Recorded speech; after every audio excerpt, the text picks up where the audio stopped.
Agora, no Jornal da Manhã, entrevista. E a Associação Empresarial de Joinville realiza amanhã um painel com a presença de representantes da Celesc para tratar de investimentos aqui na região. E não é de hoje que as condições de atração de novos empreendimentos dependem também da capacidade energética. O vice-presidente de Assuntos de Infraestrutura da CIGE, senhor Marco Antônio Corsini, está aqui conosco no estúdio da Jovem Pan para detalhar tudo sobre a importância desse planejamento de energia para as empresas. Senhor Marco, bom dia. É um prazer tê-lo conosco aqui na Jovem Pan, tudo bem? Bom dia, Fernando, bom dia, Marcos, bom dia, ouvintes da Jovem Pan. É um prazer estar aqui conversando com vocês, falando um pouquinho das nossas atividades e principalmente nesse assunto tão importante que é energia para o nosso setor produtivo. Muito bem, muito se fala também em estradas para melhorar a eficiência logística, mas a empresa depende do potencial energético para manter a produção ativa e também projetar essa expansão. E a CIGE, tem algum levantamento que revela a atual necessidade para essa potência energética para atender esses planos de demanda? Fernando, nós acompanhamos o desenvolvimento da economia da nossa cidade e da própria região e sentimos da necessidade de cada vez mais se fazer investimentos nessa área que é a infraestrutura, mas especificamente na questão da energia elétrica. Nós não temos problema de geração de energia, nós temos problema na transmissão. Ou seja, as empresas aumentam seu parque fabril ou novas indústrias se instalam na cidade e na região e há necessidade de consumir energia elétrica para produzir aquilo que ela se colocou à disposição. E precisamos ter investimentos por parte da companhia Celesc ou do próprio Estado, nesse sentido de fazer as novas seccionadoras de rebaixamento de energia elétrica. Nós recebemos a energia em 138 kV e precisamos jogar para 13,8. Isso é um investimento muito alto e não se faz do dia para a noite. Então é extremamente necessário que o Estado esteja atento, e aí a companhia Celesc, nesse sentido de trazer essa infraestrutura para atender as demandas que o Estado inteiro clama, que é uma necessidade hoje urgente de se fazer esses investimentos. Quando o senhor fala sobre essa questão da transmissão, e aí se a gente tem um longo período sem investimento, a pergunta seguinte que pode surgir é a seguinte: bom, se já estamos com um longo período sem investimento, e se isso se arrastar ainda mais, quais são as consequências que a nossa região, e para as empresas, a nossa região pode ter em razão dessa necessidade de um avanço na questão da transmissão? Porque assim, a cada ano que passa, Joinville especificamente, a região norte, acaba recebendo mais empresas. A gente vem falando aqui do grande investimento que a Zona Sul de Joinville vai ter, no condomínio industrial, tem um intermodal ali que vai ligar a região sul de Joinville com a região de Araquari, quer dizer, em 10 anos teremos muito mais empresas aqui. Qual é a projeção, presidente, que a CIGE cobra no sentido, olha, precisamos que isso seja feito de forma urgente nos próximos 5, 10 anos, embora não sejam obras fáceis e rápidas de serem executadas? Sem dúvida, Marco. Nós temos dois problemas. As empresas que estão instaladas, que precisam aumentar o seu parque fabril, vão demandar de consumo de energia. E nós precisamos ter a energia disponível para que possa instalar seus equipamentos. E as novas que querem se instalar na cidade ou na região, a mesma situação de consumo. Então, é uma preocupação da CIGE, junto com seus associados e com a cidade, na questão desses investimentos que são urgentes para ser feitos, porque eles não se fazem do dia para a noite, como você bem falou. Nós dependemos de licenciamento ambiental, de instalações dessas... esses espaços onde os equipamentos vão ter que ser instalados, e então isso requer um determinado tempo. E a empresa, quando se instala, ela precisa no dia seguinte começar a produzir. Sim. Então esse time tem que estar casado. Nós precisamos estar sempre atentos, e o Estado tem que estar com essa visão de fazer essas infraestruturas tão necessárias, porque isso acaba atendendo o consumidor, que é a indústria, mas na verdade gera emprego, renda e traz mais novos impostos para o Estado e para o município. Então é extremamente importante nós trabalharmos esse assunto, e hoje nós vamos estar com 3 executivos da Celesc na CIGE a partir das 14 horas, justamente tratando nessa questão dos investimentos nessa área de infraestrutura e energias renováveis, que é outro potencial que está aí à disposição, que temos que avançar, fotovoltaico, eólico e assim por diante. Até porque, só para finalizar esse assunto aqui, Fernando e presidente, eu estava lendo aqui, Santa Catarina ocupa a 14ª posição no lugar no país quando o assunto é geração de fontes renováveis, ou seja, potencial o estado de Santa Catarina tem. Exatamente. Só para você ter um dado, Fernando e Marcos, a Associação Brasileira de Energia Solar Fotovoltaica lançou agora, no início dessa semana, uma informação que de janeiro a novembro deste ano, o setor fotovoltaico cresceu 59% né, na geração de energia. Está passando a ser o terceiro novo polo gerador de energia, encostando na eólica. Eólica. Com certeza deve passar, logo deve passar. É uma nova fonte, né, limpa, que não temos consumo e cuidamos do meio ambiente, aí não usa gás, não usa carvão, é um novo potencial. E o Estado também está atento nesse sentido, né, de a gente trazer novas matrizes energéticas para atender a demanda. Potencial tem, né?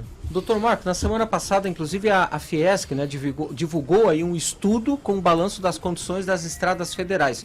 E chamou a atenção que os locais onde não são administradas, né, por concessionárias, a estrutura é mais degradante, no caso. Ou seja, o governo federal não deu uma atenção devido a esse eixo, ao contrário do que acontece, por exemplo, na BR-101, que é a nossa rodovia e está sob concessão. Qual que é a posição da CIG nessa questão? Defende que as rodovias federais sejam entregues aí para a iniciativa privada, que mostrou mais eficiência ou não? Fernando, um bom tema para ser discutido. Nós precisamos buscar alternativas para melhorar cada vez mais essa infraestrutura. É um Estado produtor, geramos riquezas, mas precisamos cuidar da infraestrutura. E nós temos as nossas as rodovias realmente com muitas situações delicadas, né?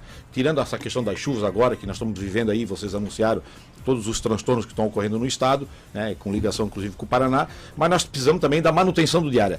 O que é que a gente entende? O Estado precisa fazer um estudo do tamanho do Estado. E aí quando eu falo Estado, não falo só o Estado de Santa Catarina, a nível Brasil, né? Nós precisamos ter mais recursos para investimentos. Investimento em geração, criação de novas rodovias e a manutenção do já que existe. E nós temos uma deficiência muito grande, não sobra recurso para isso. Então é extremamente importante e a Fiesc faz esse papel de trazer essas informações. Eu acredito que o novo governo, o governo atual que está se encerrando, acho que avançou muito nessa questão da infraestrutura, mas temos muito ainda que se fazer. E eu acredito que o novo governo também venha nessa linha de trazer, porque isso traz desenvolvimento. E nós precisamos buscar recursos para investir, seja privatizando ou por próprio recurso do próprio Estado. Mas precisamos achar uma alternativa para achar essas soluções e gerar, resolver essas questões que realmente atrapalham muito o Estado, né? O senhor é empresário, né, do setor da construção civil, já inclusive passou pelo conselho da cidade, né, 2018 ou 2019, se não estou equivocado. E o que a gente comenta e ouve falar muito, né, nesse período de transição até de governo é o seguinte: é uma grande expectativa para a virada de ano, para 2023, embora, né, eu ouvi essa semana a frase de um empresário que diz o seguinte: olha, eu não estou olhando para o governo, estou trabalhando, vou continuar trabalhando, né, mantendo os projetos e tudo mais, mas é natural que quando a gente tem mudança de governo, mudança de ministro da economia, há sempre uma expectativa em relação à virada de governo, virada de ano também. Como é que o empresariado joinvilense e do norte de Santa Catarina está, né, encarando esse mês de dezembro com perspectivas para o ano que vem? Qual é a avaliação do senhor? O que o senhor está vendo por aí? Marcos, toda mudança acaba gerando uma expectativa, né? Nós estávamos vindo num processo do governo atual que o país estava se organizando, criando algumas diretrizes na questão, principalmente econômica, né? Geração de emprego. Ontem saiu o CAGED de novo, mais uma vez um saldo positivo, Joinville mais uma vez gerando emprego, ou seja, a economia se mostrando que estava voltando. Nós temos duas situações nesse momento. Tivemos agora uma eleição, não importa o resultado, mas nós vamos ter uma mudança de governo, né? Estamos de novo aí com essa pandemia querendo voltar, isso preocupa muito. Nós não podemos esquecer que a gente precisa estar com isso muito bem claro dentro do nosso setor produtivo, desses cuidados, porque isso pode ser um outro problema seríssimo. E tem a mudança de governo, que é com os seus ministros e assim por dentro. Então, o que é que a gente... Olha, o país precisa crescer, o país precisa se desenvolver. Com o governo A ou B, aqui não cabe nós ficarmos discutindo, é buscarmos alternativa para que o país possa se manter dentro daquele rumo de desenvolvimento. Eu, inclusive, Marcos, me permitindo, claro, eu vou ter uma agenda a partir de semana que vem, de terça a quinta, vou estar em Brasília, né, aí sim tratando do setor nosso, que é construção civil, junto com a CEBIC, do qual eu sou vice-presidente para a região sul, e nós vamos ter uma pauta na quarta-feira, com a equipe de transição, tratando especificamente da área de habitação. Tá? É um novo governo que está vindo, tem as suas ideias, nós vamos levar as demandas do setor e levando também sugestões de melhorias para o setor da construção civil, né? E mais fazendo um papel, trabalhando em conjunto para que as coisas se resolvam. Então eu acho que é esse o olhar que a gente tem, o empresário tem nesse sentido, nós precisamos seguir a vida.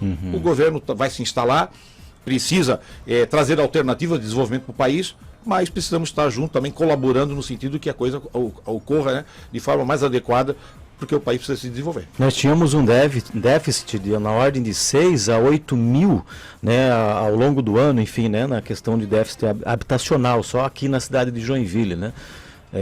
certamente a demanda continua porque, por parte do governo federal, tão recentemente a gente não teve, né, novas unidades habitacionais, e certamente essa é uma demanda necessária para o momento. Sem dúvida, Marcos. Só, se você me permitir, um estudo feito pela Secretaria da Habitação aqui de Joinville, no mês de julho, agosto, se não me falha a memória, nós tínhamos 18 mil famílias cadastradas na Secretaria da Habitação que dependiam de moradia. É um número muito grande para a cidade. Precisamos buscar alternativa. O próprio município tem que fazer a sua parte também, já vem fazendo, né? Para viabilizar, porque muitas dessas famílias não têm condições ou não têm uma renda adequada para absorver um financiamento. O governo federal tem que ter a política também de habitação de interesse social. Então nós temos, esse é o papel nosso, né, do setor produtivo, de trazermos e levarmos alternativa para o governo para viabilizar essas moradias. Eu sempre falo, né, o cidadão que tem um lar, que tem um ambiente onde ele possa deixar sua família, ele produz e trabalha muito melhor, porque ele tem a segurança. Nós estamos passando por um momento muito difícil agora, que é essa questão das chuvas. Muitas das famílias estão em situações que não têm condição nenhuma de moradia. E esses lugares estão fragilizados. E esse cidadão, muitos deles trabalham.